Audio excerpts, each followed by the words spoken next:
तो होगा उसी से मैं भगवान विष्णु का पूजन और व्रत करूंगा। ऐसा मन में विचार करने करके वह भिक्षा के लिए, परंतु भगवान की ऐसी माया होती है।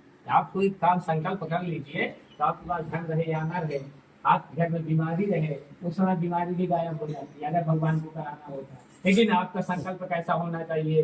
दृढ़ संकल्प होना चाहिए कि हमको करना ही करना है।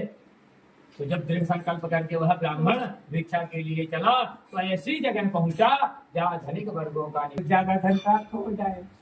इस कारण भगवान हमको मुंबई ले आए। उसी प्रकार वह ब्राह्मण कहाँ पहुंचा जा करके? धनिक वर्गों के यहाँ पहुंचा और भिक्षा मांगा। तो भिक्षा में रोज उसको क्या मिलता था? 2 रुपया 4 रुपया मिलता था। उस दिन उसको 10-10 रुपया मिला। तो 5 जगह 10-10 रुपया मिला, 50 रुपया हो गया। पहले के जमाने में 50 रुपये में काम हो जाता था।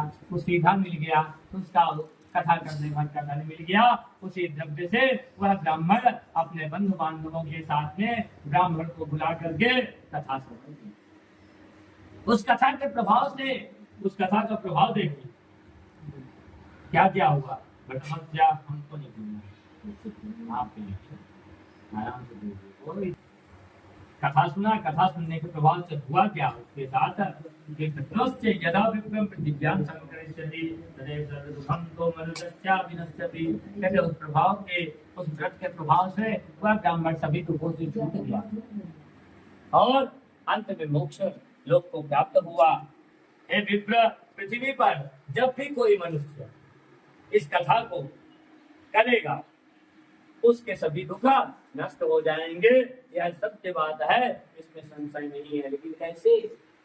जो विधि पहले अध्याय में बताई गई है उस विधि के अनुसार जब हम कथा करेंगे तब, अगर हम विधि का नहीं कर रहे हैं तो उस विधि के अनुसार नहीं करेंगे तो कुछ प्राप्त नहीं हो सकता है। आप लाख आडंबर फैला लीजिए, कोई मतलब। इसलिए जब तक विधि नहीं होगी, इसका विधान भी है। इसका विधान क्या है? इसका विधान है कथा करने के लिए आपको एक दिन पहले सायंकालिक नियम का पालन करना चाहिए।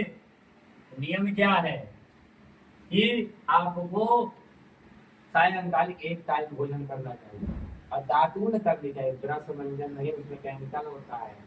इस कारण से दातून करनी चाहिए। दातून पुण्य नहीं होता, क्या करूँ, मजबूरी है। आपत्ति काल मर्यादा नास्ती है, आपत्ति के समय कोई मर्यादा नहीं होती, आप कर सकते हैं। परंतु जमीन पर सोना चाहिए। एक दिन पहले जमीन पर सोना चाहिए। दूसरे दिन दिन भर निराहार रहना चाहिए और भगवान सत्यनारायण के स्मरण करना चाहिए। सायंकालिक ब्राह्मण को बुला करके भगवान सत्यनारायण की पूजा करनी चाहिए। नियम ये है, एक दिन पहले से नियम चालू हो जाता है। ऐसा नहीं कि